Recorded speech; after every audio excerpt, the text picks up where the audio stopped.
தமிழக சட்டப்பேரவையில் முக்கிய மசோதாக்களை தாக்கல் செய்கிறார் முதலமைச்சர் ஸ்டாலின். 2025-26 ஆண்டின் கூடுதல் செலவுக்கான மானிய கோரிக்கை இன்று தாக்கல்.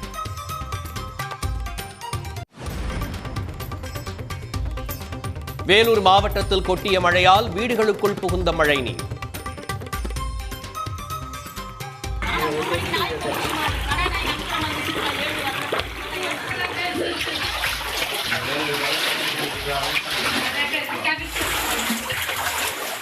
குடியாத்தம் அருகே ஏரி நிரம்பி ஊருக்குள் வெள்ளம் புகுந்ததால் மக்கள் பாதிப்பு.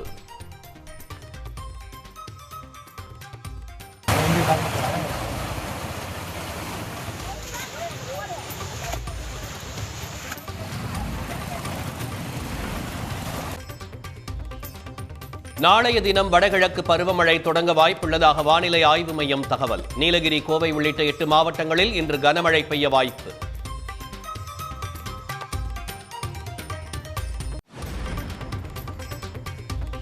டாஸ்மாக் வழக்கில் அமலாக்கத்துறை விசாரணைக்கு விதிக்கப்பட்ட தடையை நீட்டித்தது உச்சநீதிமன்றம். மாநில அரசின் உரிமையை அமலாக்கத்துறை பறிக்க பார்க்கிறதா என்றும் சரமாரி கேள்வி.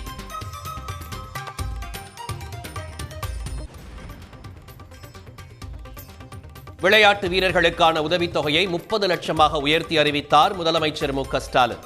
தமிழ்நாட்டின் சாதனை பயணம் விளையாட்டுத் துறையிலும் எதிரொலிப்பதாக பெருமிதம்.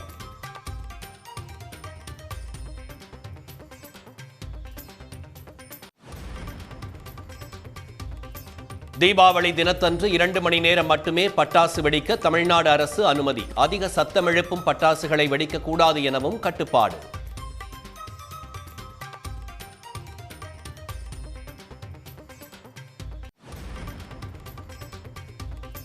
ஆம்னி பேருந்துகளில் கூடுதல் கட்டணம் வசூலிப்பதாக எழுந்த புகார் எதிரொலி. போக்குவரத்து ஆணையர் நடத்திய ஆலோசனைக்கு பிறகு கட்டணம் குறைப்பு.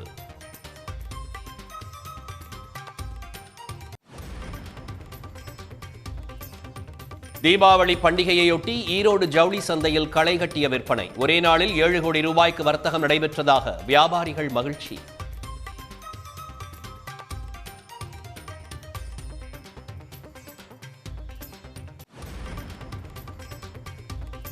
மானாமதுரையில் மழை வேண்டி நடைபெற்ற கரிச்சோறு ஊர்வலம்.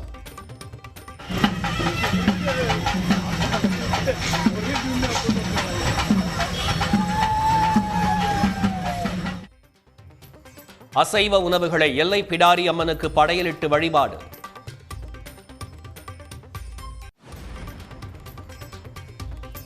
மாம்பழ ஏற்றுமதி மற்றும் மதிப்பு கூட்டு பொருட்கள் உற்பத்தியை மேம்படுத்த வேண்டும். பிரதமர் மோடிக்கு முதலமைச்சர் மு க ஸ்டாலின் மீண்டும் கடிதம்.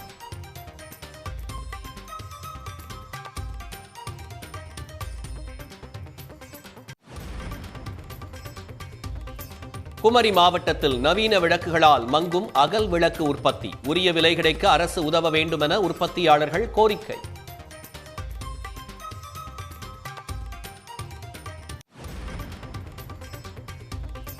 சிவகாசியில் Barbie, super panda, Kinder Joy வடிவில் குழந்தைகளை கவரும் பட்டாசுகள்.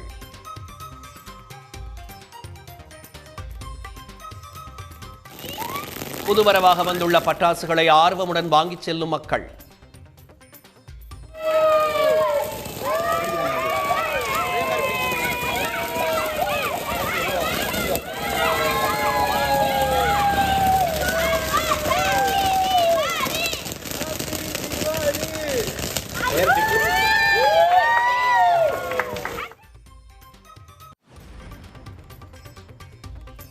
பீகார் தேர்தலுக்கான முதல்கட்ட வேட்பாளர் பட்டியலை வெளியிட்டது பாஜக. துணை முதல்வர் சாம்ராஜ் சௌத்ரி உள்ளிட்ட 71 பேருக்கான தொகுதிகள் அறிவிப்பு.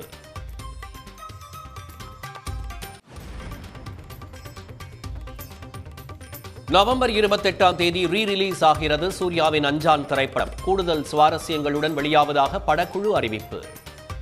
உடனுக்குடன் செய்திகளை தெரிந்து கொள்ள சன் நியூஸ் பெல் ஐகானை கிளிக் பண்ணுங்க.